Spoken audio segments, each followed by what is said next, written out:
ராஜபக்ஷக்களை தூக்கிலிட வேண்டும். அமைச்சர் சுனில் ஹிந்துன்னெத்தி வலியுறுத்து. அர்ச்சுனா எம்பி மீது அடுக்கப்பட்ட பாரிய குற்றச்சாட்டுகள். ரணில் விக்ரமசிங்கவுக்கும் எதிர்க்கட்சி தலைவர்களுக்கும் இடையே சந்திப்பு. கீழ்த்தரமான முறையில் செயல்படும் போலீசார் விமல் வீரவன்ச குற்றச்சாட்டு.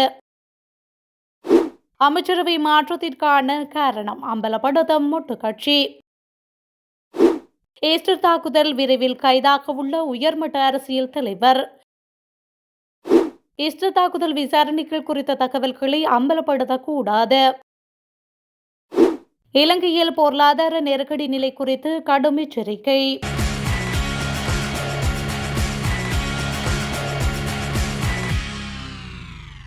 இலங்கை போலீஸ் மிகவும் கீழ்த்தரமான முறையில் செயல்படுவதாக தேசிய சுதந்திர முன்னணியின் தலைவர் விமல் வீரவன்ச தெரிவித்துள்ளார். இது தொடர்பில் ஊடகங்களிடம் அவர் மேலும் குறிப்பிடுகையில், போலீசாரால் மேற்கொள்ளப்படும் விசாரணை குறித்து போலீசாருக்கு வழங்கிய வாக்குமூலத்தின் விடயங்களை ஊடகங்களுக்கு போலீஸ் திணைக்களம் பகிரங்கப்படுத்தியுள்ளமை இதுவே முதன்முறையாகும்.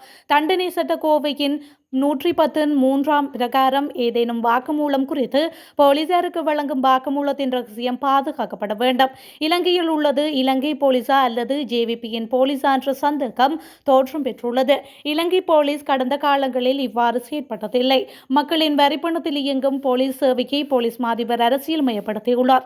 போதைப்பொருள் தொடர்பான விசாரணைகளை முன்னெடுக்கும் தங்காலை போலீசார் என்னை அழைத்து வாக்குமூலம் பெற வேண்டிய அவசியமில்லை. அந்த நபருக்கும் அரசியல்வாதிக்கும் இடையிலான தொடர்பையை வெளிப்படுத்தினேன். ஊடகங்களுக்கு அதனையை வெளியிட்டேன்.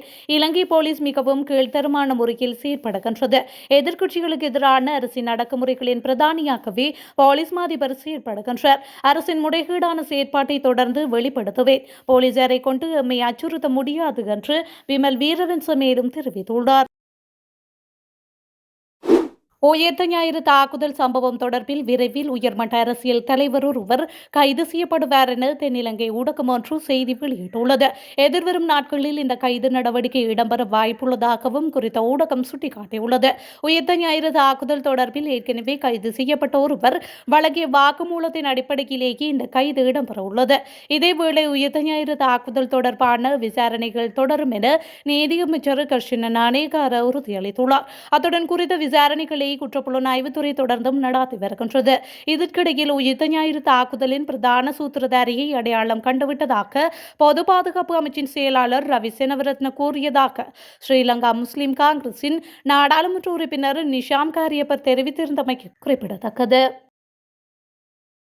அரசாங்கத்தின் உள்வீட்டு முரண்பாடுகள் காரணமாகவே அமைச்சரவை மாற்றம் நடைபெற்றுள்ளதாக மொட்டு கட்சி சுட்டிக்காட்டியுள்ளது. பொதுஜன பெரமுனவின் ஊடக பேச்சாளர் சஞ்சீவ் வேதரிமான ஊடகங்களுக்கு கருத்து வெளியிடும் போது மேற்கண்ட விடயத்தை குறிப்பிட்டுள்ளார். தொடர்ந்தும் கருத்து வெளியிட்ட அவர், எந்தொரு அரசாங்கத்தினது முதலாவது அமைச்சரவை மாற்றம் என்பது ஆளுங்கட்சிக்குள் நிலவும் உள்முரண்பாடுகளின் வெளிப்பாடாகும். அவ்வாறான முரண்பாடுகள் காரணமாகவே சந்திரிகா அரசாங்கத்தில் தொழில் அமைச்சராக இருந்த மஹிந்த ராஜபக்ஷ முதலாவது அமைச்சரவை மாற்றத்தின் போது கடத்தொழில் அமைச்சராக மாற்றப்பட்டார். அதேபோல் அரசாங்கம் என்னதான் மறுத்தாலும் துறைமுகத்திலிருந்து 323 கொள்கலன்கள் விடுவிக்கப்பட்ட சம்பவம் காரணமாகவே விமல் ரத்நாயக்கவிடம் இருந்து அமைச்சர் பொறுப்பொன்று பறிக்கப்பட்டுள்ளது. அத்துடன் சம்பவத்தின் மூல பொறுப்பையும் பிமலின் தலையில் சுமத்திவிட்டு ஜனாதிபதி தன்னையும் ஏனையவர்களையும் காப்பாற்றிக் கொள்ள முனைகின்றார். ஆனால் உண்மையில் இந்த சம்பவத்தில் பிமல் ரத்நாயக்க மட்டுமன்றி ஜனாதிபதி அனுருகுமார திசாநாயக்கவும் பொறுப்பு கூற வேண்டியவர்களே ஆகும். பிமலின் தலைமையில் பொறுப்பை சுமத்திவிட்டு யாரும் தப்பித்துக் கொள்ள முடியாது என்று அவர் மேலும் தெரிவித்துள்ளார்.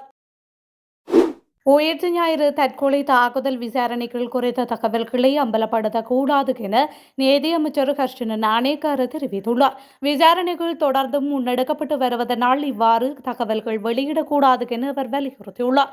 விசாரணைகள் குறித்த தகவல்களை வெளியிடுமாறு நாடாளுமன்றத்தினால் உத்தரவிடப்படக்கூடாது எனவும் அவர் கோரியுள்ளார். மறைமுக அடிப்படையில் விசாரணைகளை சீர்குலைப்பதற்கு சிலர் முயற்சிப்பதாகவும் அதற்கு இடமளிக்கப்படக்கூடாது எனவும் அவர் தெரிவித்துள்ளார்.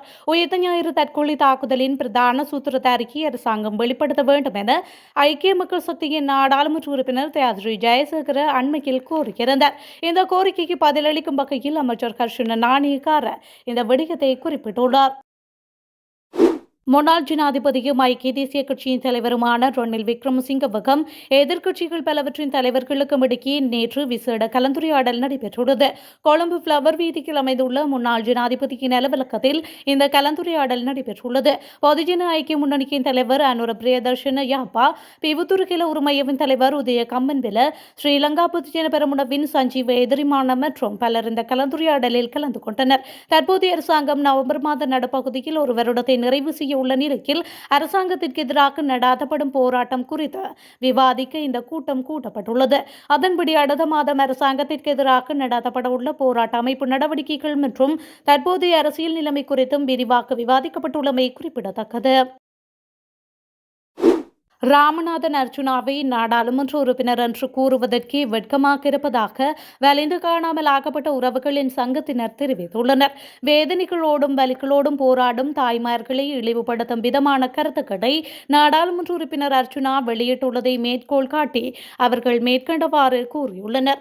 இந்த தாய்மார்கள் 2000 ரூபாய் பணத்திற்காகவும் பட்டு சேலைக்காகவும் இவ்வாறான போராட்டங்கள் நடாத்தி கொண்டிருப்பதாக அர்ச்சுனா தெரிவித்துள்ளதாக காணாமலாக்கப்பட்ட உறவுகளின் சங்க குற்றம் சாட்டியுள்ளனர். மக்கள் பிரதிநிதியாக இருப்பவர் பொறுப்புமிக்கவராக நடந்து கொள்ள வேண்டும் எனவும் போராடும் மக்கள் மீது வீணான வசைகளை பாடக்கூடாது என்றும் அவர்களை எச்சரித்துள்ளனர். அத்தோடு ஜெனீவாவுக்கு சென்று தனது தனிப்பட்ட பிரச்சினைகளுக்காக குரல் கொடுத்த நாடாளுமன்ற உறுப்பினர் அர்ச்சுனா தமிழ் மக்களுக்காக குரல் கொடுப்பவர் அல்ல என்றும் சங்கத்தினர் சுட்டிக்காட்டியுள்ளனர். இந்த நாட்டை சூறையாடிய மோசடி செய்து குடும்ப ஆட்சி நடாத்திய ராஜபக்ஷக்களை தூக்கிலிட வேண்டும் என்று தேசிய மக்கள் சக்தியின் முக்கியஸ்தரான அமைச்சர் சுனில் ஹிந்துநெத்தி வலியுறுத்தியுள்ளார். இது தொடர்பில் ஊடகங்களிடம் அவர் மேலும் கூறுகையில், ஊழல் மோசடி இல்லாத ஆட்சியை தேசிய மக்கள் சக்தி நடாத்தி வருகின்றது. நாட்டை சூறையாடி மோசடி செய்து குடும்ப ஆட்சி நடாத்திய ராஜபக்ஷக்கள் சட்டத்தின் பிரகாரம் கைது செய்யப்பட்டு சிறையில் அடைக்கப்படுவார்கள்.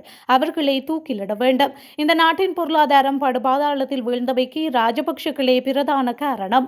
எமதாட்சியில் இந்த நாட்டை மீள கட்டி எழுப்பி வருகின்றோம். ஊழல் மோசடி இல்லாத மக்கள் அபிவிருத்திக்கு எமது நோக்கமாகும். அதற்கு அனைவரும் ஒத்துழைப்பு வழங்க வேண்டும் என்று அவர் மேலும் தெரிவித்துள்ளார்.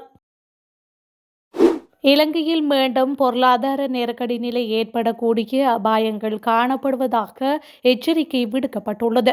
கடந்த காலத்தில் எதிர்நோக்கிய மிக கடுமையான பொருளாதார நெருக்கடியில் இருந்து மெதுவாக மீண்டு வரும் இலங்கை பொருளாதாரம் தற்பொழுது ஸ்திர நிலையை அடைந்து வருவதாக கூறப்படுகின்றது.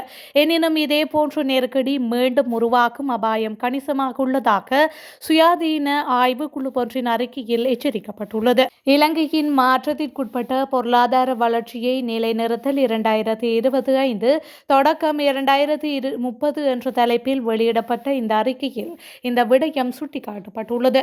மத்திய வங்கியின் முன்னாள் ஆளுநர் கலாநிதி இந்திரஜித் குமாரசுவாமி, தற்போதைய மத்திய வங்கியின் துணை ஆளுநர் டாக்டர் சந்திரநாத் அமரசேகர, முன்னாள் மூத்த துணை ஆளுநர் இவெட் பெர்னாண்டோ மற்றும் கொழும்பு பல்கலைக்கழகத்தின் பேராசிரியர் ஸ்ரீமல் அபேரத்ன உள்ளிட்டோர் இந்த அறிக்கையை தயாரித்துள்ளனர்.